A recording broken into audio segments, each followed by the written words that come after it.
宜兰检调今继续敲要追查罢免立委陈俊武的死亡连署案，早起呢是甲这国民党宜兰东部的主委陈明昌等人带走，那也就质疑讲，安尼先做呢是要制造惊吓，互民众唔敢去参与连署，也让那也下晡也去到地检署抗议。陈俊武本人呢和民进党宜兰东部也呼吁大家就要尊重司法的调查。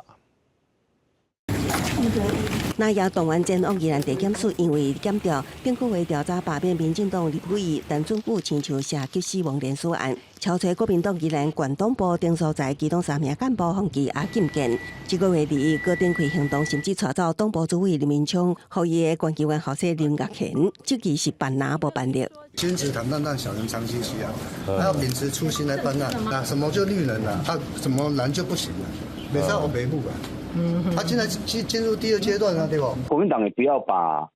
违法的事证这么明确的有被搜索的那要牵拖到成所谓的司法的迫害，那我相信证据会说话。民进党强调尊重司法，但政府本人也表示静态司法调查，无加做评论。地家人检调追查国民党发起的2位领业机关陈文婷、梁志豪罢免案，规案件已经扩大到至少13名被告。罢免陈文婷的领头人纪文川等4个人方收押，罢免梁志豪的领头人刘正义也方其禁见，那也地家人罢免行动会当讲停止。我们看公民团体要罢免人，就是要收集联署书，日晒雨淋，一份一份收。但是国民党却是要用抄名册、伪造文书的方式，要罢免不是不行，但是必须要遵循合法的方法。希望这次之后，国民党能够学会教训。办蓝不办绿，